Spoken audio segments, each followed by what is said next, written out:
Hello,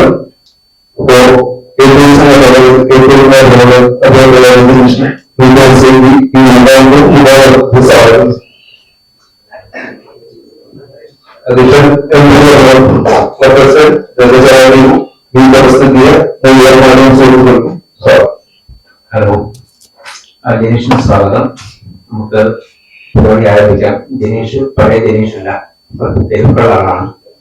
ആദ്യം അദ്ദേഹം നമ്മുടെ സുഖങ്ങളും പലതും സ്വീകരിക്കും. അതിനുശേഷം നമുക്ക് കാര്യങ്ങൾ ചർച്ച ചെയ്ത് അവസാനിപ്പിക്കാം. എല്ലാവർക്കും നമസ്കാരം. ഞാൻ നിയമസഭാംഗമായി തെരഞ്ഞെടുക്കപ്പെട്ടതിന് ശേഷവും മന്ത്രിയായി ചുമതലയേറ്റെടുത്തതിന് ശേഷവും ആദ്യമായിട്ടാണ് തൃശ്ശൂർ പ്രസ് ക്ലബിലേക്ക് വരുന്നത്. തെരഞ്ഞെടുപ്പ് കഴിഞ്ഞ് ആദ്യ റിസൾട്ട് പ്രഖ്യാപിച്ച ആദ്യ ദിവസം തന്നെ വെച്ച് പ്രസ് ക്ലബിൽ വേണ്ടി ഡേറ്റനോട് ചോദിച്ചിരുന്ന പറഞ്ഞിരുന്നതാണ് മാറ്റി വെക്കണമെന്ന് ഞാൻ മാറ്റി വെച്ചു പറഞ്ഞു. പക്ഷെ അതോട് പ്രസ് ക്ലബ് മാറ്റി വെച്ചു. പിന്നെ അത് കഴിഞ്ഞ് ഒരു 2-3 തവണ വീണ്ടും ഇതുപോലെ തന്നെ ഇരിക്കാനുള്ള അവസരം വേണ്ടി സംസാരിച്ചു. പക്ഷേ ആ പരിപാടി ഞാൻ മാറ്റി വെച്ചു. അങ്ങനെ 2-3 പരിപാടി അമ്പലമായി എന്നാണ് ഒരു അവസരം കിട്ടിയത്. കഴിഞ്ഞ കാലഘട്ടങ്ങളിൽ മുഴുവൻ തൃശ്ശൂരിലെ കോൺഗ്രസ് പ്രവർത്തനങ്ങളുടെ കാലഘട്ടത്തിൽ, രാഷ്ട്രീയ പ്രവർത്തന കാലഘട്ടത്തിലേക്ക് ഇവിടെ മാധ്യമ സുഹൃത്തുക്കളിൽ നിന്ന് കിട്ടിയിട്ടുള്ള പിന്തുണകൾ വളരെ വലുതാണ്. ഇന്ന് സിനിമാ രംഗത്ത് നിന്ന് വളരെ മുൻപ് വരുമ്പോൾ തന്നെ കൂടെ നിയമസഭയിൽ മത്സരിക്കാനും കൊടുങ്ങല്ലൂർ സീറ്റിൽ നിന്ന് വിജയിക്കാനും അതിനുശേഷം കേരളത്തിന് ക്യാബിനറ്റിൽ പ്രവർത്തിക്കാനുള്ള അവസരം ഉണ്ടായി. നേരത്തെ പറഞ്ഞ പോലെ തൃശ്ശൂരിൽ നിന്ന് ഒരാളുടെ രീതിയിലാണ് പരിഗണിക്കപ്പെടുന്നത്. അതിന്റെ കൂടി പരിഗണന കരുത്തുണ്ടായിരുന്നു. പിന്നെ സ്പോർട്സ് യുവജന കാര്യവും അതുപോലെ തന്നെ രജിസ്ട്രേഷൻ, മ്യൂസിയവും ആർക്കൈവ്സും ആർക്കിയോളജിയും ഉൾപ്പെടുന്ന സൂം ഉൾപ്പെടുന്ന വകുപ്പാണ് ലഭിച്ചിട്ടുള്ളത്. ആ പ്രവർത്തനങ്ങളുമായി ബന്ധപ്പെട്ട യോഗങ്ങളും കാര്യങ്ങളൊക്കെ വിളിക്കുകയും അതിന്റെ ഒരു ചെറിയ രൂപരേഖ തയ്യാറാക്കുകയും ബജറ്റ് പ്രൊപ്പോസലുകൾ കൊടുക്കുകയും ചെയ്യുന്ന തിരക്കായിരുന്നു കുറച്ച് ദിവസങ്ങൾക്ക്. എല്ലാവരും വളരെ വലിയ പ്രതീക്ഷയോട് കൂടിയിട്ടാണ് ഗവൺമെന്റിനെ നോക്കിക്കാണുന്നത്. ആ പ്രതീക്ഷയുടെ ഉത്തരവാദിത്വം ഞങ്ങൾക്ക് എല്ലാവർക്കുമാണ്. പ്രത്യേകിച്ച് സ്പോർട്സ് യുവജനത്തേക്ക് മന്ത്രിയായി കടന്നു വരാൻ കിട്ടിയ ഈ അവസരത്തിൽ വലിയ പ്രതീക്ഷയോട് കൂടി തന്നെയാണ് ചെറുപ്പക്കാരെ നോക്കിക്കാണുന്നത്. ഞാൻ നോക്കിയപ്പോൾ എനിക്ക് തോന്നുന്നു കേരളത്തിലെ മറ്റേത് വകുപ്പിനേക്കാളും യുവാക്കളുമായി കണക്ട് ചെയ്യാൻ സാധിക്കുന്ന ഏറ്റവും പ്രധാനപ്പെട്ട വകുപ്പുകളൊന്നും സ്പോർട്സ് തന്നെയാണെന്നാണ് ഈ മനസ്സിലാക്കാൻ സാധിക്കുന്നത്. അത്രത്തോളം ഉണ്ട് സ്പോർട്സ് രംഗത്ത് ചെറുപ്പക്കാർക്ക് ഇടയ്ക്ക് ഇറങ്ങി ചെല്ലാൻ കഴിയുന്ന സാധ്യതകൾ. ഇന്നത്തെ കാലത്തിലെ പ്രത്യേകത വലിയ രീതിയിൽ ചെറുപ്പക്കാരെല്ലാം തന്നെ കളിക്കളങ്ങളിൽ നിന്ന് അകന്നു പോയ കാലം കൂടിയാണ്. അവരൊന്നും മാത്രമല്ല, അവർക്ക് അകലങ്ങളിൽ പോലും കളിക്കളങ്ങൾ ഇല്ലാതിരിക്കുകയും ചെയ്യുന്ന സാധ്യതയുണ്ട്. ഇപ്പൊ പണ്ട് പാറമ്പായാലും പാടാമായാലും അല്ലെങ്കിൽ എവിടെയെങ്കിലൊക്കെ പന്തെടുത്ത് കളിക്കാനോ ക്രിക്കറ്റ് കളിക്കാനോ മറ്റേതെങ്കിലും കായിക വിനോദത്തിൽ ഏർപ്പെടാനോ ചെയ്യുന്ന ഒരു സാഹചര്യം ഉണ്ടായിരുന്നു. പക്ഷെ ഇന്നത്തെ ഒരു സാഹചര്യത്തിൽ പുതിയ പുതിയ കാര്യങ്ങൾ, കെട്ടിടങ്ങൾ വരികയും മറ്റു കാര്യങ്ങൾ വരികയും ചെലവുകൂടി നാട്ടിൻപുറങ്ങളിൽ പോലും അങ്ങനെ ഒരു പന്ത് കളി നടത്താൻ കഴിയുന്ന പ്രദേശങ്ങളില്ലാതെ എല്ലാ പഞ്ചായത്തുകൾക്കും സ്വന്തമായി ഗ്രൗണ്ടില്ല. ഗ്രൗണ്ടുള്ള തന്നെ സ്കൂളുകൾക്കാണ്. സ്കൂളിലെല്ലാം തന്നെ പലപ്പോഴും 5 മണിക്ക് ശേഷം അത് പൊതുജനങ്ങൾക്ക് തുറന്നു കൊടുക്കുന്നില്ല. അപ്പൊ അങ്ങനെ ഒരു പ്രതിസന്ധി ചെറുപ്പക്കാർക്കിടയിൽ ഭയങ്കരമായിട്ട്. തെരഞ്ഞെടുപ്പ് സമയത്ത് ഞാൻ മത്സരിക്കുന്ന സീറ്റിലാണെങ്കിൽ എന്നോട് ഏറ്റവും കൂടുതൽ ചെറുപ്പക്കാർ ആവശ്യപ്പെട്ടത് ജയിച്ച MLA ആയി കഴിഞ്ഞാൽ ഞങ്ങൾക്ക് ഒരു ഗ്രൗണ്ട് നഷ്ടം തരുമെന്നതാണ്. ഇപ്പൊ എന്റെ ഏറ്റവും വലിയ പ്രതിസന്ധി, ഞാൻ ജയിച്ച് മന്ത്രിയായി, ഈ വകുപ്പും തന്നെയായി. ഇനി അവരോട് മറ്റേ എക്സ്ക്ലൂസീവ് ഒന്നും പറയാനില്ല. അത് എങ്ങനെയെങ്കിലും നടപ്പാക്കി കൊടുക്കുക എന്നുള്ളതാണ് ഏറ്റവും പ്രധാനപ്പെട്ട. നിയമസഭയിൽ പരിചയപ്പെട്ട എല്ലാ MLA-മാരും വലിയ ആവേശത്തിലാണ്. അവരെല്ലാവരും നാട്ടുമുറങ്ങളിലൊക്കെ പരമാവധി ഗ്രൗണ്ട് ഉണ്ടാക്കാനും സ്റ്റേഡിയം ഉണ്ടാക്കാനും പ്രൊപ്പോസിഷൻ ആയിട്ടുണ്ടായിരുന്നു. അതിന്റെ കാരണം ഭയങ്കരമായി തന്നെ കേരളത്തിലെ ചെറുപ്പക്കാരുടെ ഭാഗത്ത് നിന്ന് ഈ തെരഞ്ഞെടുപ്പ് മത്സരിച്ച എല്ലാ സ്ഥാനാർത്ഥികളും UDF LDF വ്യത്യാസമില്ലാതെ ഞങ്ങൾക്ക് ജയിച്ചു കഴിഞ്ഞാൽ നിങ്ങൾ ചെയ്തതിന്റെ ഏറ്റവും പ്രധാനപ്പെട്ട കാര്യങ്ങൾ ആവശ്യപ്പെടുന്നത് ഈ പറയുന്ന കളിക്കളങ്ങളെ സംബന്ധിച്ച ആവശ്യമാണ്. അപ്പൊ അതൊരു വലിയ ഉത്തരവാദിത്തമാണ്. പുതിയ കളിക്കളങ്ങൾ ഉണ്ടാക്കിയെടുക്കാനും അതിലേക്ക് ചെറുപ്പക്കാരെ കൊണ്ടുവരാനും ഒരു ശ്രമമാണ്. അതുപോലെ തന്നെ കേരളത്തിലെ സ്പോർട്സിനെ സംബന്ധിച്ച് ഒരുപാട് ഇൻഫ്രാസ്ട്രക്ചർ ഫെസിലിറ്റീസ് ഉണ്ട്. പക്ഷെ അത് പലപ്പോഴും മെയിൻറ്റെയിൻ ചെയ്യപ്പെടുന്നില്ല. കാലഘട്ടത്തിനനുസരിച്ച് കൃത്യമായി പ്രോപ്പറായ മെയിൻ്റെനൻസ് ഇല്ലാത്തതുകൊണ്ട് പലയിടത്തും അത് ഉപയോഗശൂന്യമാകാൻ സാധ്യതയുണ്ടാകും. അതുപോലെ തന്നെ ഒരുപാട് പ്രതിഭകളുണ്ട്. അവരെ കുറെ കൂടി കൈപിടിച്ചു കൊടുക്കാൻ കഴിയുന്ന രീതിയിലേക്ക് അവർക്ക് വേണ്ടുന്ന സൗകര്യങ്ങൾ കൊടുക്കുന്നതൊക്കെ ഇടപെടലാണ് ഉണ്ടാകേണ്ടത്. അങ്ങനെ കുറച്ച് കാര്യങ്ങളൊക്കെ തന്നെയാണ് തീരുമാനിക്കപ്പെട്ടുകൊണ്ടിരിക്കുന്നത്. ഇവിടെ തൃശ്ശൂരിനെ പ്രതികരിച്ച് കേരളത്തിന്റെ ക്യാബിനറ്റിൽ പങ്കെടുക്കുന്ന അവസരം വെച്ചുള്ള സന്തോഷം നമുക്ക് അറിയിക്കുകയാണ്. ഈ സാധാരണ നിലയ്ക്ക് ഈ സ്പോർട്സ് സബ് കൗൺസിൽ എന്നൊക്കെ പറയുന്നത് പാർട്ടിയിലും മറ്റ് ഘടകകക്ഷികളിലും മറ്റു പദവികളൊന്നും ഇല്ലാതെ ഇരിക്കുന്ന ആളുകൾക്കുള്ള ഒരു ഇടത്താവളമായി മാറുന്ന ഒരു സ്ഥിതിയാണ് കുറേ കാലങ്ങളായി നമ്മളൊക്കെ കണ്ടുവരുന്നത്. അവർ ചെയ്യുന്നത് എന്താണെന്നോ ആർക്ക് ഉപകാരപ്പെടുന്നോ അവർക്കോ നാട്ടുകാർക്കൊന്നും ഇഷ്ടമില്ല, സ്ഥിതി മാറും. ആ സ്ഥിതി തീർച്ചയായിട്ടും മാറും. ഇപ്പൊ ഞാൻ പ്രത്യേകിച്ച് ഉത്തരവാദിത്തമില്ലാതെ എന്നൊരു ഘട്ടത്തിലല്ല എന്നെ ഈ പറയുന്ന പദവിയിലേക്ക് കൊണ്ടുവന്നത്. ഇപ്പം സ്പെഷ്യലായിട്ടിരിക്കുന്ന സമയത്ത് ഞാൻ നിയമിക്കും. പക്ഷെ ഞാനതിൽ വകുപ്പിൽ പരിശോധിച്ച് നോക്കിയപ്പോൾ എനിക്ക് തോന്നുന്നു കുറെ കാലങ്ങളായിട്ട് ഇങ്ങനെ മുൻധാരണയുണ്ട്, ഇത് അത്ര പ്രധാനപ്പെട്ട ഒന്നല്ല എന്ന്. സ്പോർട്സ് കൗൺസിൽ സ്പോർട്സ് കൗൺസിലുമായി ബന്ധപ്പെട്ട് ഞാൻ പറയാം. ഞാൻ സ്പോർട്സ് മൊത്തത്തിൽ പറഞ്ഞാണ് അത്ര പ്രധാനപ്പെട്ടതല്ല എന്നൊരു മുൻധാരണ പൊതുവിലുണ്ട്. ആ ധാരണ തന്നെയാണ് മറ്റു കാര്യങ്ങളിലേക്കും ഇതിനെ ശ്രദ്ധിക്കാതിരിക്കുക, സ്പോർട്സ് കൗൺസിലിന്റെ കാര്യങ്ങളിലേക്ക് ഇടപെടലും ശ്രദ്ധിക്കും കുറഞ്ഞു പോകുന്നതിന്റെ കാരണം തന്നെ മാധ്യമങ്ങൾ പലപ്പോഴും അത്രത്തോളം ശ്രദ്ധിക്കാറില്ല. അവിടെ പറയുന്ന പോരായ്മ അത്ര ശ്രദ്ധിക്കാറില്ല. കാരണം അവിടെ പ്രൈം കൺസേണിൽ പെടുന്ന ഒന്നല്ലാതെ എപ്പോഴേക്കോ അറിയാതെ സ്പോർട്സുമായി ബന്ധപ്പെട്ട കാര്യങ്ങളാണ്. അതൊരു മാറ്റം വേണം. ഈ പറയുന്ന പോലെ ഒരു സോഷ്യൽ ഓഡിറ്റിംഗ് അതിൽ ഉണ്ടാകേണ്ടതാണ്.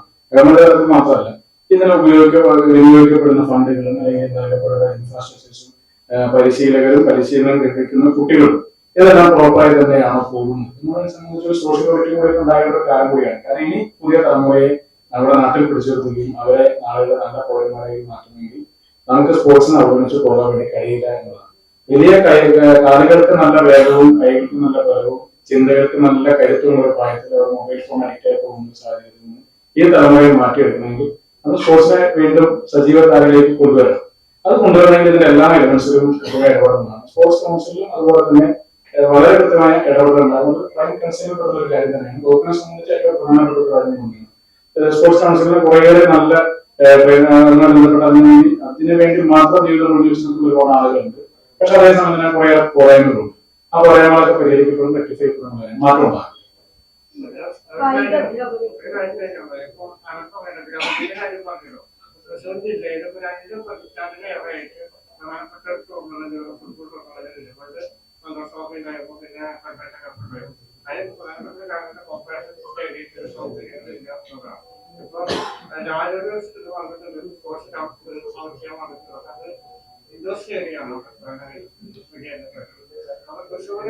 അന്തർദേശീയ നിലവാരത്തിലുള്ള ഒരു സ്റ്റേഡിയം ഓപ്പറേഷൻ സ്റ്റേഡിയം അതിലേക്ക് അത് സ്റ്റേഡിയമായിട്ടാണ് ഒരു ഫുട്ബോൾ കളിക്കുന്നത്. ആവുന്നതാണ്. രണ്ടാമത്തെ കാര്യം ഒരു സെന്ററിംഗ് ഒന്നാമതുണ്ട്.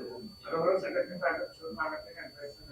അതുകൊണ്ട് ഇതിന്റെ കാര്യം അങ്ങ് പറഞ്ഞ പോലെ കുറേയേറെ പ്രപ്പോസലുകൾ ഇതിനകം തന്നെ വന്നു. പിന്നെ അന്താരാഷ്ട്ര നിലവാരമുള്ള സ്റ്റേഡിയങ്ങൾ കേരളത്തിന്റെ പല ഭാഗങ്ങളിൽ ഉണ്ടാകേണ്ട സാധ്യതകളൊക്കെ തന്നെ വന്നിട്ടുണ്ട്. അതിനെ സംബന്ധിച്ച് കുറച്ച് പഠനങ്ങൾ വരെ നടക്കുന്നുണ്ട്. മലബാറാണ് ഏറ്റവും കൂടുതൽ ഫുട്ബോൾ പ്രേമികളുള്ള സ്ഥലം. പക്ഷെ അവിടെ അത്ര വലിയ ഇവന്റ് നടത്താൻ കഴിയുന്ന സ്റ്റേഡിയങ്ങളും സൗകര്യങ്ങളുമില്ല. കേരളത്തിലെ എല്ലാ ആളുകൾക്കും ഒരുപക്ഷെ ഒരുപോലെ ആക്സസ് ചെയ്യാൻ കഴിയുന്ന സ്ഥലങ്ങളാണ് എറണാകുളവും തൃശ്ശൂരും. എറണാകുളം പോകുന്ന പോലെ കുറെ പേർക്കുള്ള പക്ഷേ തൃശ്ശൂർ. അപ്പൊ ഈ രണ്ട് ജില്ലകളിലൊക്കെ തന്നെ അത്തരത്തിലുള്ള സൗകര്യം ഉണ്ടാകുന്നത് ഒരു വലിയ ഇവന്റ് നടക്കുന്ന സമയത്ത് കേരളം മുഴുവൻ ആളുകൾക്ക് വന്നെത്തിച്ചേരാനും കാണാനും പങ്കെടുക്കാനും കഴിയുന്ന സ്ഥലങ്ങൾ. തൃശ്ശൂർ നമുക്കൊരു സൗകര്യമുണ്ട്, പക്ഷെ അത് കുറെ കൂടി മെച്ചപ്പെടുന്നതായിട്ട് തന്നെ കഴിഞ്ഞ പിന്നെ KFയുടെ ഫുട്ബോൾ ടൂർണമെന്റുമായി നമുക്ക് അവിടെ പങ്കെടുക്കുകയും ചെയ്തു. അവിടെ കുറച്ച് സൗകര്യമുണ്ട്, പക്ഷെ അത് പോരാ, അത് കുറെ കൂടി മെച്ചപ്പെടുത്തിയിരിക്കുന്നതാണ്.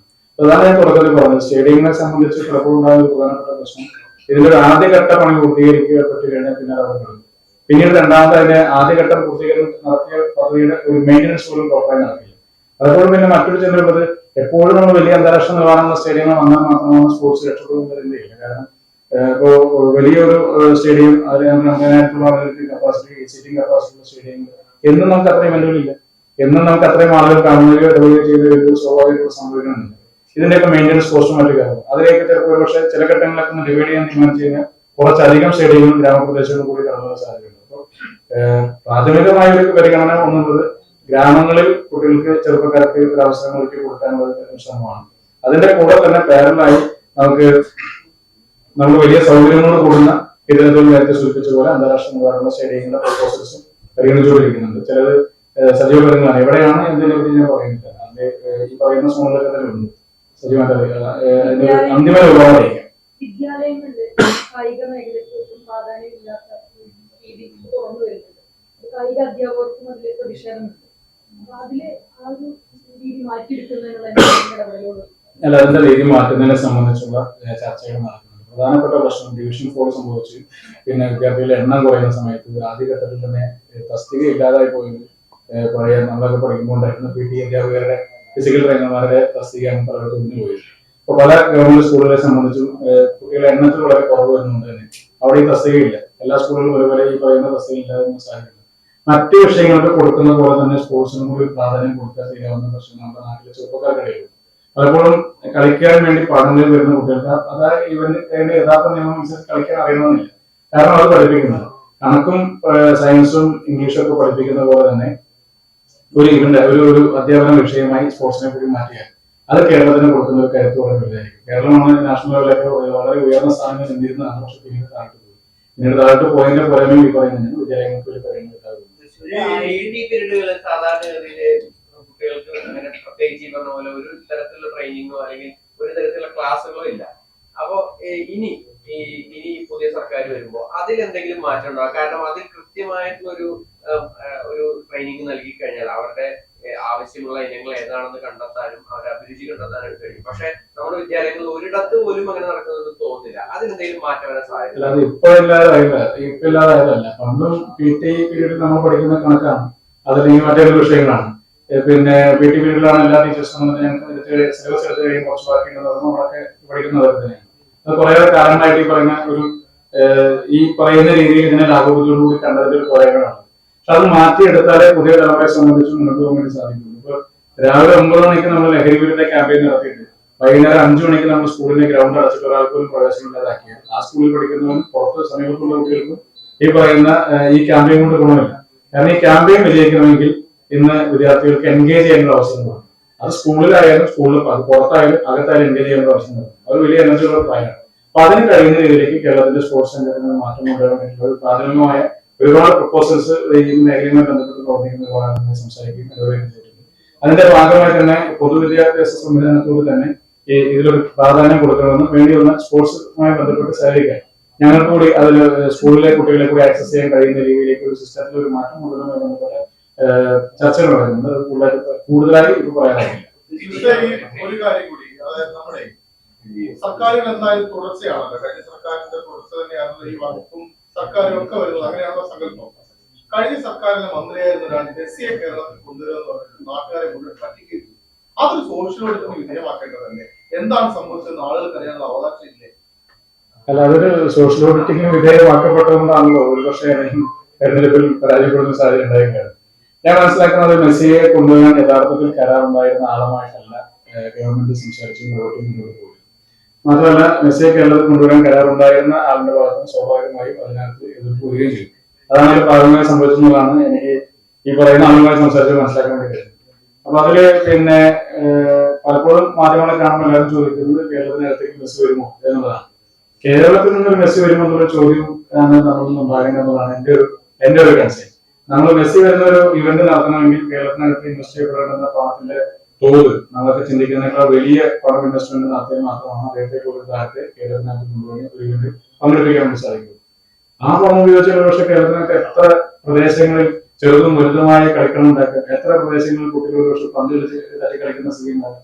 അവർ രണ്ട് കമ്പാരിസൺ ഉണ്ട്. ഒരേ സമയം തന്നെ മെസ്സി വരുന്നത് നല്ലതാണെന്ന് ചോദിച്ചാൽ മെസ്സിയെപ്പോലൊരു ലോകത്തെ കളിക്കാരൻ കേരളത്തിൽ വന്നാൽ, കേരളം പോലെ സംസ്ഥാനത്തിനകത്ത് ഫുട്ബോൾ ഇതുപോലെ ആരാധിക്കുന്ന ജനതയുടെ സ്ഥലത്ത് കേരളത്തിൽ വന്നാൽ അദ്ദേഹത്തിന്റെ വരവ് പുതിയ തലമുറയെ ഈ ഫുട്ബോളുമായും സ്പോർട്സുമായൊക്കെ അടുപ്പിക്ക് വേണ്ടി ആ വരവ് നമുക്ക് ഭാവിയിൽ ഗുണം ചെയ്യുന്ന ഒരു കാര്യം തന്നെയാണ്. പക്ഷെ അതേസമയം തന്നെ അദ്ദേഹത്തെ പോലെ കളിക്കാരനെ ഇവിടേക്ക് വരണമെങ്കിൽ ഉണ്ടാകേണ്ടുന്ന പ്രാഥമികമായ ഇൻഫ്രാസ്ട്രക്ചറും മറ്റു അനുബന്ധ സൗകര്യങ്ങളും എല്ലാം തന്നെ ഒരുക്കിയിട്ടാണോ ഈ കാര്യത്തിൽ ശ്രമിച്ചതെന്നുള്ള ചോദ്യം ആശങ്ക എല്ലാവർക്കും ഉണ്ട്. അപ്പൊ അത്രയും തുടക്കങ്ങളൊക്കെ വന്നാൽ നമുക്കും ശ്രമിക്കാവുന്നതാണ്. ശ്രമിച്ചാൽ നടക്കണമെന്നില്ല. അങ്ങനെ അദ്ദേഹം പറഞ്ഞ പോലെ ഞാൻ കൊണ്ടുവരുമെന്ന് പറയാൻ ഇപ്പോൾ തൽക്കാലം ഞാനാവില്ല. ഇപ്പോൾ തൽക്കാലത്തിന് വേണ്ടി ഞാൻ പറയുന്നില്ല. പക്ഷെ മെസ്സി വരികയാണെങ്കിൽ അത് നല്ലതായിരുന്നു. മെസ്സി വരുവാണെങ്കിൽ നല്ലതെന്ന് അന്ന് ചിന്തിച്ച കൊണ്ടുവരപ്പെട്ട ആളും ഞാൻ തന്നെ. മെസ്സി വരികയായിരുന്നു നന്നായിരുന്നു. പക്ഷെ മെസ്സി വന്നില്ല. മെസ്സി വന്നാലും വന്നില്ലെങ്കിലും കേരളത്തിൽ നിന്ന് പുതിയ തലമുറയിലെ വിദ്യാർത്ഥികൾക്ക് ഒരുപാട് മെസ്സിമാരെ ഉണ്ടാക്കിയെടുക്കുക എന്നുള്ളതാണ് കായിക വകുപ്പിന്റെ ഏറ്റവും പ്രധാനപ്പെട്ട ഉത്തരവാദിത്വം. ഇത് സർക്കാരുകൾ തമ്മിലുള്ള നയത്തിന്റെ വ്യത്യാസം കൂടിയാണ്. മെസ്സിയെ കൊണ്ടുവരലല്ല, മെസ്സിയെ വളർത്തിയെടുക്കുകയാണ് ലക്ഷ്യം. അല്ല, പ്രധാന ലക്ഷ്യം നമുക്ക് കായിക രംഗത്ത് അതുപോലുള്ള പ്രതിഭകളെ ഉണ്ടാക്കിയെടുക്കാൻ ശ്രമിക്കുക എന്നുള്ളതാണ്. അത് ശ്രമിക്കുക എന്നുള്ളത് തന്നെയാണ്. അതിനൊപ്പം തന്നെ അത് പ്രചോദനമാകുന്നതിന് ഇങ്ങനെയുള്ള ലോകത്തെ നിലവാരമുള്ള കളിക്കാർ വരുന്ന നല്ലതാണ്. ഞാനത് നിഷേധാത്മക സമീപനമില്ല. പക്ഷെ അത് എങ്ങനെ എന്ന് ചോദിച്ചാൽ ഇപ്പൊ പുറകെ പറയാനുള്ള ഘട്ടത്തിലല്ല. ചുരുക്കം പറഞ്ഞാൽ ഈ നാട്ടുകാരെ പറ്റിക്കായിരുന്നു പുതിയ സർക്കാർ തിരിഞ്ഞു.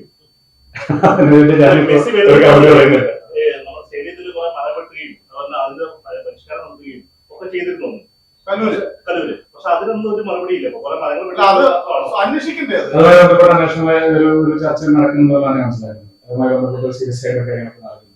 ഇപ്പൊ ഈ സ്പോർട്സ് കൗൺസിലിന്റെ സ്കൂളുകളുണ്ട് അവിടെ കുട്ടികൾക്ക് അനുവദിക്കപ്പെടുന്ന പണം പലപ്പോഴും അവർക്ക് വേണ്ടി വിനിയോഗിക്കപ്പെടാറില്ല. പലപ്പോഴും പരിശീലകരോ അല്ലെങ്കിൽ അതിന്റെ നടത്തിപ്പുകാരോ വകമാറ്റി അവരുടെ കീശയിലാക്കുന്നതല്ലാതെ വിദ്യാർത്ഥികൾക്ക് പ്രോത്സാഹനം നൽകുന്ന രീതിയിൽ ഭക്ഷണം കൊടുക്കാൻ പോലും തയ്യാറാവാത്ത ഒരു സമീപനം പല കായിക അധ്യാപകരും നമ്മൾ പങ്കുവയ്ക്കാറുണ്ട്.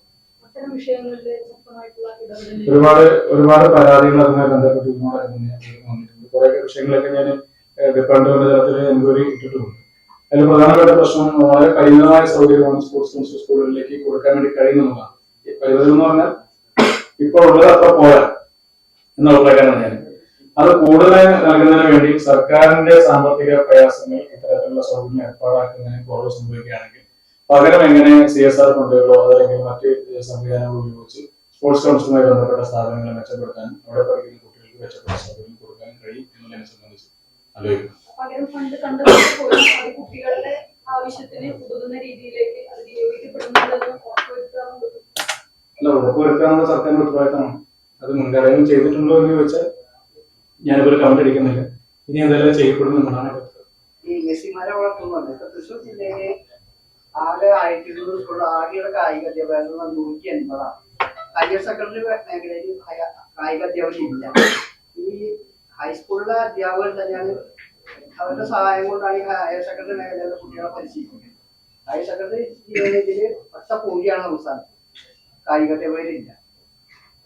ഹയർ സെക്കൻഡറി മേഖലയിൽ നിൽക്കുന്ന അധ്യാപകർ മാത്രമല്ല ഇതിനൊരു പ്രാധാന്യം പോലും പലപ്പോഴും കൊടുക്കുന്നുണ്ട്. ഞങ്ങൾ പറഞ്ഞ സ്കൂളുകളിൽ കേന്ദ്രീകരിച്ചുള്ള കാര്യത്തെ സംബന്ധിച്ചല്ല, സ്വാഭാവിക കളിക്കണം പഠിക്കാൻ തന്നെ സ്വാഭാവികമായി വീട്ടിൽ വരുന്ന ഒരുപാട് ചെറുപ്പക്കാരുണ്ട്.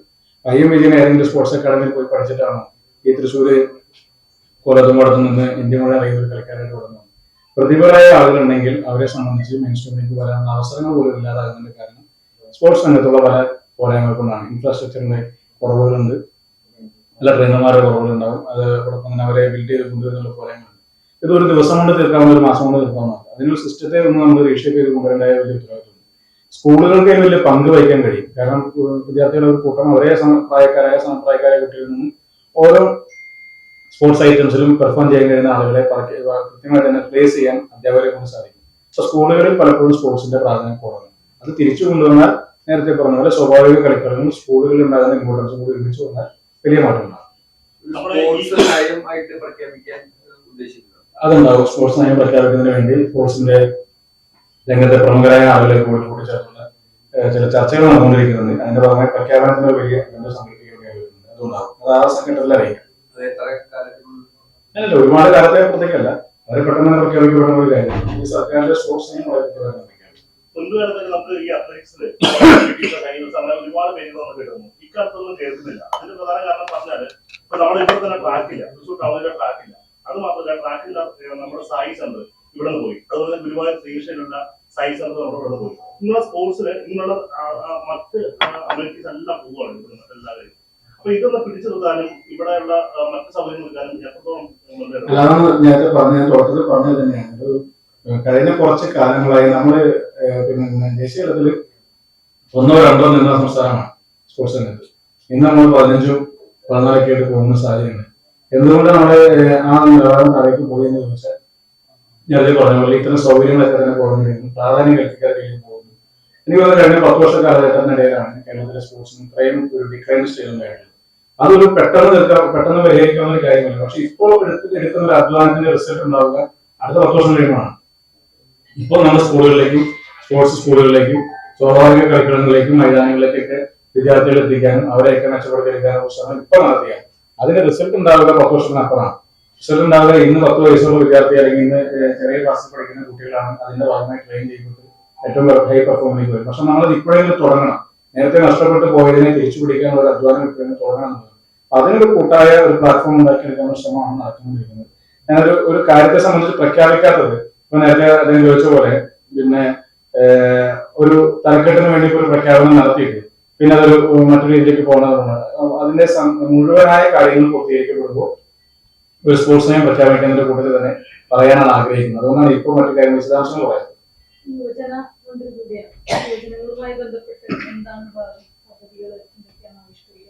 യൂത്ത് അഫയേഴ്സിന്റെ ഒരുപാട് ക്യാമ്പയിനുകൾ നടന്നുകൊണ്ടിരിക്കുന്നത്. പക്ഷെ ആ ക്യാമ്പയിനുകളൊക്കെ ഒരു പലപ്പോഴും പ്രധാനപ്പെട്ട പ്രശ്നമാണ് യൂത്തിനെ അട്രാക്ട് ചെയ്യുന്ന ക്യാമ്പയിൻസ് അല്ല പലപ്പോഴും നടന്നുകൊണ്ടിരിക്കുന്നത്.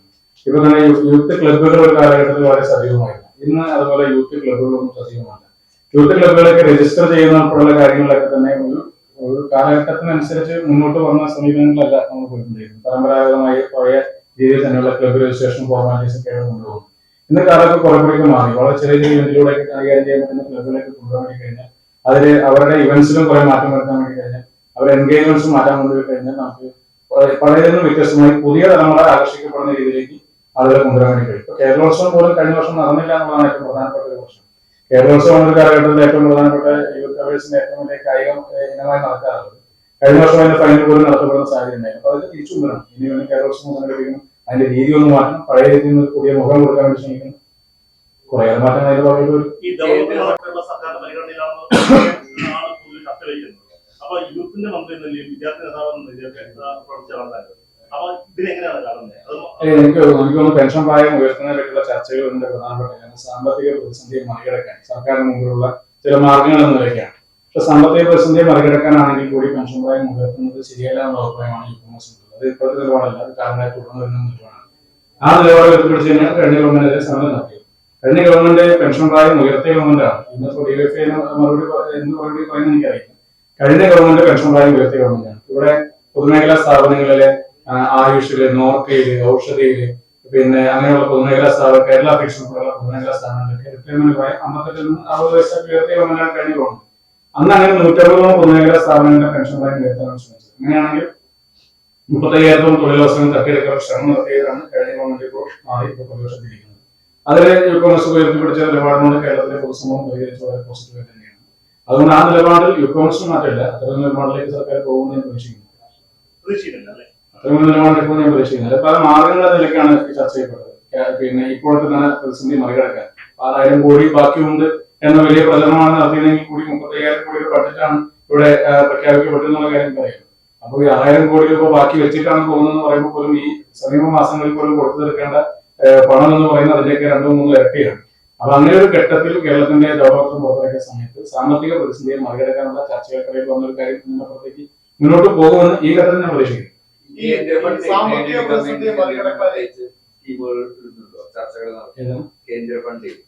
കേന്ദ്ര ഫണ്ട് അതില് ഇന്നലെ PT ഉഷയുമായി ബന്ധപ്പെട്ട് അല്പസമയം സംസാരിക്കാനായിട്ട് അവസരം കിട്ടി. ആ സമയത്തും അവരെല്ലാവരും സംസാരിക്കുന്നു. കേന്ദ്രത്തിൽ നിന്ന് 28,000 കോടി രൂപയാണ് ആകെ സ്പോർട്സിന് വേണ്ടിയിട്ട് രാജ്യത്താകമാനം മാറ്റിവെക്കപ്പെടുന്നത്. പക്ഷെ അതിൽ നിന്ന് കേരളത്തിൽ കഴിഞ്ഞ വർഷങ്ങളൊന്നും തന്നെ പ്രത്യേകമായി പ്രോജക്ട് സമർപ്പിക്കുകയോ പദ്ധതികൾ കൊണ്ടുവരികയോ ചെയ്തില്ല എന്നുള്ള വലിയ ആശങ്ക നിൽക്കുന്നുണ്ട്. അത് കേന്ദ്ര ഫണ്ട് എന്ന് പറയുന്നത് നമ്മുടെ എല്ലാവരും കൂടി അർഹതപ്പെട്ട നികുതിപ്പണം തന്നെയാണ്. അത് സ്പോർട്സിലേക്ക് മാറ്റിവെക്കുന്ന പണത്തിൽ അതേ മാറ്റി അത് വാങ്ങാതിരിക്കേണ്ട കാര്യമില്ല. പക്ഷെ അതിന് കൃത്യസമയത്ത് പ്രൊജക്ടുകൾ സമർപ്പിക്കുന്നല്ലോ അതുമായി ബന്ധപ്പെട്ട പണം വാങ്ങിയെടുക്കുന്നത് വലിയ പോരായ്മയുണ്ട്. സ്പോർട്സിനെ മെച്ചപ്പെടുത്തി എടുക്കുന്നതിന് വേണ്ടി പിന്നെ കേന്ദ്ര ഫണ്ട് കൊണ്ടുവരാൻ കഴിയുമെങ്കിൽ അതിന് കഴിയാവുന്ന എല്ലാ ഇടപെടലും നടത്താൻ ശ്രമം ഇപ്പോൾ ഇതിന് തുടങ്ങിയിട്ടുണ്ട്. ഖേലോ ഇന്ത്യയുമായി ബന്ധപ്പെട്ട് ഒട്ടനവധി പദ്ധതികൾ നമുക്ക് കൊണ്ടുവരാൻ വേണ്ടി സാധിക്കും. അതുപോലെ തന്നെ സായുമായി ബന്ധപ്പെട്ട് നമുക്ക് സംസ്ഥാനത്തിനകത്ത്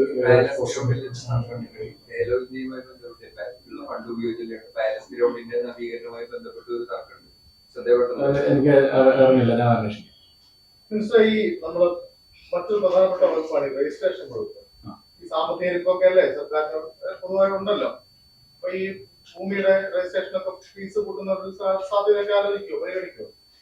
ഭൂമിയുടെ രജിസ്ട്രേഷന്റെ ഫീസ് കൂട്ടുന്നതല്ല പ്രധാനമായി ഇപ്പോൾ നിൽക്കുന്ന പ്രശ്നം ഫെയർ വാല്യൂ ഇഷ്യൂ ആണ്. ഇപ്പോ ഫെയർ വാല്യൂ നിശ്ചയിച്ചിരുന്ന സമയത്ത് ഉദ്യോഗസ്ഥർ അത് നടപ്പാക്കിയെടുത്ത രീതി ഒരു അപാകത കൊണ്ട് തന്നെ ഭൂമിക്ക് മാർക്കറ്റ് വില കുറഞ്ഞ സ്ഥലങ്ങളിൽ ഫെയർ വാല്യൂ കൂടിയിരിക്കുകയും മാർക്കറ്റ് വില കൂടിയ സ്ഥലങ്ങളിൽ ഫെയർ വാല്യൂ കുറഞ്ഞിരിക്കുകയും ചില ഘട്ടങ്ങളുണ്ട്. ചില സ്ഥലങ്ങളിൽ മാർക്കറ്റ് വിലയും ഫെയർ വാല്യൂയും ഒരുപോലെ തന്നെ നിൽക്കുമ്പോൾ തന്നെ അതിന് സമീപ പ്രദേശങ്ങളിൽ ഈ മാർക്കറ്റ് വില ഉണ്ടാകുന്നില്ല. അവിടെയും ഈ ഫെയർ വാല്യൂയുടെ പ്രശ്നമുണ്ട്. അപ്പൊ ഭൂമി ക്രയവിക്രയം ചെയ്യുന്നവരൊക്കെ ഈ ഫെയർ വാല്യൂ തർക്കത്തിൽ ഈ ഫെയർ വാല്യൂവിൽ അമിതമായ വർധനവ് ഒരു വർഷം 10% വെച്ച് കൂട്ടി ഇപ്പൊ കഴിഞ്ഞ 3 വർഷം മാത്രമാണ് കൂട്ടാതിരിക്കുന്നത്. അപ്പൊ അങ്ങനെ ഈ ഇപ്പോൾ ഉള്ള ഫെയർ വാല്യൂ തന്നെ പലപ്പോഴും പല സ്ഥലങ്ങളിൽ ഭൂമിക്കുള്ളതിനേക്കാൾ കൂടുതൽ വിലയിലാണ്. ഭൂമിക്ക് വിറ്റു പോകുന്നതിനേക്കാൾ കൂടുതൽ വില ഫെയർ വാല്യൂ നിൽക്കുന്ന സ്ഥലമാണ് കേരളത്തിൽ. അപ്പൊ അതെല്ലാം വിൽപ്പനയും അതോടൊപ്പം തന്നെ ഈ രജിസ്ട്രേഷനൊക്കെ ബാധിക്കുന്നുണ്ട്. അത്തരം കാര്യങ്ങളൊന്നും ക്രമീകരിക്കാനുള്ള ഒരു ശ്രമം ഞങ്ങൾ തുടങ്ങി വെക്കുന്നുണ്ട്. അതുമായി ബന്ധപ്പെട്ട നിർദ്ദേശം കൊടുത്തു. നിലവിലെ ഫെയർ വാല്യൂ പിന്നെ അശാസ്ത്രീയമാണ്. നിലവിലെ ഫെയർ വാല്യൂവിൽ ഒരുപാട് അശാസ്ത്രീയത ഉണ്ട് എന്നത് സത്യമാണ്. അത് ഞങ്ങളെ പല ക്യാബിനറ്റിലും ചർച്ച ചെയ്തതാണ്, അതുപോലെ ഉദ്യോഗസ്ഥന്മാരിക്കുന്ന സമയത്ത് ചർച്ച ചെയ്തതാണ്. അതിൽ എങ്ങനെ അതിന് പരിഹരിക്കാൻ സാധിക്കുന്നുള്ളത് ഒരു വലിയൊരു എഫേർട്ട് എടുത്ത് ചെയ്യുന്ന കാര്യം കൂടി തന്നെയാണ്. ഈ സാമ്പത്തിക പ്രതിസന്ധിയൊക്കെ ഇങ്ങനെ നിലനിൽക്കുന്ന സമയത്ത് ഈ കായിക വകുപ്പ് അതിനൊന്നും നമ്മൾ വരുമാനമൊന്നും പ്രതീക്ഷിക്കുന്നില്ലല്ലോ. അപ്പൊ അത് ഏത് തരത്തിലാണ് അത് മുന്നോട്ട് കൊണ്ടുപോകാൻ? അല്ല, അതുകൊണ്ടാണ് ഞങ്ങള് പിന്നെ CSR ഫണ്ട് ഒരുപാട് കായിക രംഗത്ത് കൊണ്ടുവരാൻ വേണ്ടി സാധിക്കും. നമുക്ക് വേണമെങ്കിൽ ഒരു പക്ഷേ നമ്മളുടെ ഡിമാൻഡുകളോട് കൂടി പൊരുത്തപ്പെട്ടു വന്ന് നമുക്ക് സർക്കാർ സ്വകാര്യ പങ്കാളിത്തത്തോടു കൂടിയുള്ള സംവിധാനങ്ങളിലേക്ക് നമുക്ക് ആലോചിക്കാൻ വേണ്ടി കഴിയും. നമ്മുടെ ആവശ്യം നമ്മുടെ കുട്ടികൾക്ക് പരിശീലിക്കാൻ നല്ല സൗകര്യം ഉണ്ടാക്കി കൊടുക്കുക എന്നുള്ളത്. അപ്പൊ അതിനുവേണ്ടി ഇൻവെസ്റ്റ് ചെയ്യാൻ വരുന്ന ആളുകളെ സംബന്ധിച്ച് മറ്റു വേറെ ലക്ഷ്യങ്ങളില്ലായെങ്കിൽ അത് സർക്കാരിന്റെ നേരത്തോട് ചേർന്ന് പോകുന്നതാണെങ്കിൽ അവരുടെ പങ്കാളിത്തത്തോടു കൂടി ഈ പറയുന്ന രീതിയിൽ പുതിയ പുതിയ സംവിധാനങ്ങൾ കൊണ്ടുവരുന്നതിനുള്ള ആലോചനകളുണ്ട്. അത് നമ്മൾ പരിശോധിക്കും. CSR ഫണ്ട് ഉപയോഗിച്ച് നമുക്ക് കുറെ കാര്യങ്ങൾ ചെയ്യാൻ വേണ്ടി കഴിയും. അതിനുള്ള ഏകീകൃത സംവിധാനത്തിലേക്ക് കൊണ്ടുവരാനുള്ള ശ്രമമാണ് നടക്കുന്നത്. നമ്മുടെ ഈ സൂ മാറിയോ, സൂചികളൊക്കെ മാറിയോ? അപ്പൊ അവിടെ ഈ ബോട്ടണികളായിട്ട് മാത്രം വലിയ ആവശ്യങ്ങളൊക്കെ പല നിർദ്ദേശിച്ചായിരുന്നു. അതൊക്കെ ശ്രദ്ധപ്പെട്ടിട്ടുണ്ട്. അതിന്റെ കാര്യങ്ങളൊന്നും പഠിച്ചു വരുന്നുണ്ട്. അതുപോലെ സൂചികൾ പാർട്ടിന്റെ മറ്റ് തൊഴിൽ വികസനങ്ങൾ, അതുപോലെ തന്നെ അവിടെ നടത്തുന്ന ഒരു 10 മാലകളുടെ മരണം മരിച്ചത്. അപ്പൊ അതേക്കുറിച്ച് അന്വേഷണം ഉറപ്പായിട്ട് നടന്നില്ല എന്നാണ് തോന്നുന്നത്. ഒരു ദിവസത്തെ നടപടിയില്ല ഒന്നും. അതുപോലെ അതിന്റെ ചാർജ് മാറുന്നതിൽ അല്ല, അതാണ് അതിന്റെ അത് പുത്തൂർ സൂ നിൽക്കുന്നത് അല്ല, ഞാൻ പറയാം. പുത്തൂർ സൂ നിൽക്കുന്നത് വനംവകുപ്പിന്റെ സ്ഥലത്താണ്. അതിന്റെ ഇപ്പോഴത്തെ നടത്തിപ്പ് വനംവകുപ്പിന്റെ കയ്യിലാണ് നിൽക്കുന്നത്. അത് ശരിക്കും സൂ നടത്തിപ്പിൽ പ്രഗത്ഭരല്ല. സൂ നടത്തിപ്പുമായി ബന്ധപ്പെട്ട കാര്യങ്ങളൊക്കെ വിദഗ്ധരായ ആളുകൾക്ക് ഉണ്ടാകുന്നില്ല. അത് സൂവിന്റെ വകുപ്പിലേക്ക് തിരിച്ചു വരേണ്ട ഒരു കാര്യമാണ്. അത് ഇവിടെ വർഷങ്ങളായി തുടങ്ങിയ ഒരു അതിന്റെ കരാറുകൾ എഴുതി പോകുന്ന ഘട്ടത്തിൽ ഏതൊരു പോയിന്റിൽ അതങ്ങ് ഷിഫ്റ്റ് ചെയ്യപ്പെട്ടു പോയതാണ്. അപ്പൊ അത് ഞാനൊരു പ്രപ്പോസൽ പറഞ്ഞിട്ടുള്ള പിന്നെ ഡിപ്പാർട്ട്മെന്റിലേക്ക് തന്നെ തിരിച്ച് അത് വേണമെന്നുള്ളതാണ്. വനംവകുപ്പിന്റെ കുറേ സ്ഥലങ്ങളോട് വേറെയും വ്യത്യസ്തവും വേറെയും അവിടെ കിടക്കുന്നുണ്ട്. അപ്പൊ നിലവിൽ നിൽക്കുന്നത് വനംവകുപ്പുമായി ബന്ധപ്പെട്ട വകുപ്പിന് കീഴിലാണ് നിൽക്കുന്നത്. അതിൽ ചെറിയ മാറ്റങ്ങൾ കൂടി ഒന്ന് പ്രപ്പോസൽ വെക്കുന്നുണ്ട്. അല്ല, അത് ശരിക്കും ഏറ്റെടുക്കേണ്ടത് സൂ വകുപ്പ് നടത്തേണ്ടത് സൂ ഡിപ്പാർട്ട്മെന്റ് തന്നെയാണ് നടത്തേണ്ടത്. അത് അന്നത്തെ സാഹചര്യത്തിൽ എങ്ങനെയാണ് തന്നെ സംഭവിച്ചു പോയതുപോലെ സംബന്ധിച്ച് കാര്യം നോക്കുന്നത്. ഓക്കെ, എനിക്ക് ഏറ്റവും ഇഷ്ടപ്പെട്ട കാര്യങ്ങളൊന്ന്, ഞാൻ ഒരു കളിക്കാരനല്ല, ഒരു സ്പോർട്സുകാരല്ല. ഞാൻ സ്പോർട്സുകാരല്ല, അത് അറിയേണ്ടതുപോലെ അത്ര ഇതല്ല. പക്ഷെ നമ്മള് സ്കൂൾ പഠന കാലഘട്ടത്തിൽ പിന്നെ പന്ത് കളിക്കുക, നമ്മൾ സ്പോർട്സുകാരെ വളരെ പിന്നെ ബ്രില്യൻ്റായി കളിക്കുന്ന താരങ്ങളെ പോലെ കളിക്കാരല്ല. കണ്ട ഫുട്ബോൾ കളിക്കുന്ന ആൾക്കാരാണ്. തെങ്ങുകളുടെ ഫുട്ബോൾ കളിക്കുക, ഒരേ അടിച്ചാൽ 3 തിരുന്ന തട്ടി തിരിച്ചു വീണ്ടും പന്ത് കളിക്കാൻ ബാക്കി എന്ന് പറയുന്ന പോലെ കളിച്ചിട്ടുള്ള ആൾക്കാരെ തന്നെ. പക്ഷെ എനിക്ക് ഏറ്റവും ഇഷ്ടപ്പെട്ട പിന്നെ കായിക വിനോദം എനിക്ക് പറയാൻ സാധിച്ചത് ഫുട്ബോളാണ്. അത് രാഷ്ട്രീയക്കാരനായതുകൊണ്ട് കൂടിയാണ്. അത് മറ്റൊന്നുമല്ല, പൊളിറ്റിക്സിലാണ് വളരെ ചെറിയൊരു ഫ്രാക്ഷൻ ഓഫ് സെക്കൻഡിൽ പെട്ടെന്ന് കാര്യങ്ങൾ മാറി പറയുന്ന ഒന്ന് പൊളിറ്റിക്സ് ആണ്. വളരെ പെട്ടെന്ന് ഒരു വേഗം ഒരു നീക്കം നടത്തിയാൽ വേണമെങ്കിൽ രാഷ്ട്രീയത്തിലേക്ക് തന്നെ മാറി.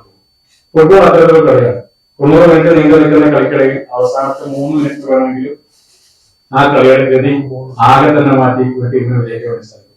അപ്പൊ കാലിൽ പന്തുണ്ടാവുക എന്നുള്ളതാണ് പോസ്റ്റ് അവസരം കിട്ടുന്ന സമയത്ത് അടിക്കാന്നുള്ളതാണ്. അപ്പൊ അങ്ങനെ ഒരു വളരെ പെട്ടെന്നുള്ള ഒരു നീക്കത്തിലൂടെ പല മാറ്റങ്ങൾ സംഭവിക്കും എന്നോട് കുറെ ആൾക്കാർ ചോദിച്ചു. പിന്നെ ഇത് ഭാഗ്യമാണോ എന്ന് ചോദിച്ചു. ഞാൻ പറഞ്ഞു ഭാഗ്യമല്ല, പന്ത് പിടിച്ച് നിൽക്കാന്നുള്ളൊരു കുറച്ച് കാലമായി. അപ്പൊ പോസ്റ്റ് പെട്ടെന്ന് ഓർമ്മമായപ്പോൾ 3 ഗോൾ അടിച്ചു. അത്ര ഉണ്ടാവുക എന്നതാണ് പറഞ്ഞത്. അതുപോലെയാണ് എനിക്ക് ഏറ്റവും ഇഷ്ടപ്പെട്ട വിനോദം ഫുട്ബോളാണ്. കാണാനായാലും കളിക്കാനായാലും നമ്മളത്ര പ്രൊഫഷണൽ അല്ലാത്തതുകൊണ്ട് കാണുക എന്നുള്ളതാണ്. അത് ആവേശത്തോടെ അതിപ്പോ ഞാൻ പറയുന്നത് ഞാൻ സ്പോർട്സ് കൊണ്ട് അപ്പൊ എല്ലാവരും എന്താ അവരിപ്പോ പറയുന്നത്.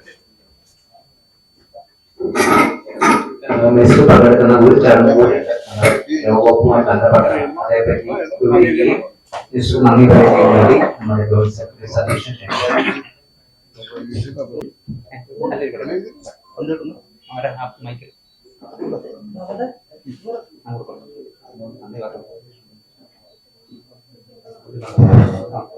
നമ്മുടെ ഗീത പ്രസിഡന്റ് ഈശ്വരൻ സംസാരിക്കുകയും കായിക യുവജനകാര്യ കാര്യങ്ങളെ കുറിച്ച് ഈശ്വരൻ സംസാരിക്കുന്നതിനെത്തിയ നമ്മുടെ ബഹുമാനപ്പെട്ട മന്ത്രി ശ്രീ മോദി ദിനേശിന് നന്ദി അറിയിക്കുന്നു. അദ്ദേഹം പറയുന്ന മറ്റൊരു ചടങ്ങ് കൂടി ഇപ്പോൾ വരുന്നതാണ്. ഈ ലോകകപ്പ് ഫുട്ബോളിനോടനുബന്ധിച്ചിട്ട് നമ്മൾ ഗോളായം എന്നൊരു പരിപാടി, ഒരു സെലിബ്രിറ്റി ഫുട്ബോൾ ലീഗ് എല്ലാ 4 വർഷം കൂടുമ്പോൾ നടത്താറുണ്ട്. അത് ഇത്തവണ ജനുവരി ആദ്യ വാരം നടത്താമെന്നാണ് ഉദ്ദേശിക്കുന്നത്. ആ ഗോളായത്തിന്റെ ഭാഗമായിട്ടുള്ള ഒരു പ്രത്യേക ചടങ്ങ് കൂടി സെലിബ്രിറ്റി ലീഗ് കൊണ്ട് അവകാശങ്ങളുടെ ജനപ്രതിനിധികൾ, പ്രസ്തകർ, പോലീസ്, എക്സൈസ് എന്നിവരുടെ ഉൾപ്പെടെയുള്ള ഒരു ടീമുകളുടെ ഒരു മത്സരമാണ്. അതിന്റെ പ്രതികാരം കൂടി നടത്തുന്നതാണ്. ഫുട്ബോൾ തട്ടി മന്ത്രി പറഞ്ഞ മാറ്റങ്ങൾ ലക്ഷത്തിൽ നിന്നാണ് നമ്മൾ അറിയാൻ കണ്ടത്. അതിന് ജേഴ്സി ലഭിച്ച് ഫുട്ബോൾ തട്ടി ഈ തരങ്ങളുടെ ഔദ്യോഗിക പ്രതികാരവും ഇല്ലാതാവുന്നതാണ്.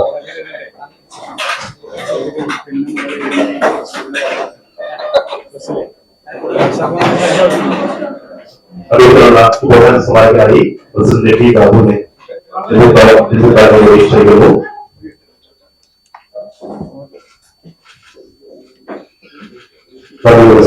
ഈ പുസ്തകത്തിന് കിട്ടിയതിന് ഞങ്ങളെ ചെറിയ രീതിയിൽ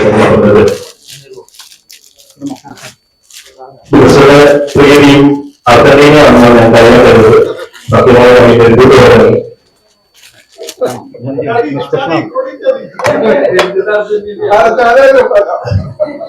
ഞാൻ നിഷ്പക്ഷമാകാൻ വേണ്ടി ശ്രമിച്ചിരിക്കുന്നത്. നിങ്ങളുടെ കുഴപ്പമില്ല, എനിക്ക് എല്ലാവരെയും പോലെ ഫുട്ബോൾ തട്ടി തന്നെ പറഞ്ഞു. ആ ഫുട്ബോൾ തട്ടി നിങ്ങളുടെ ഈ ചെറിയ സെലിബ്രിറ്റി ലീഗിന്റെ ഉദ്ഘാടനം പ്രഖ്യാപനം എന്ന് നടത്താമെന്ന്. കുഴപ്പമില്ല, എനിക്ക് കിട്ടിയ നമ്പർ 10ആയിരുന്നു.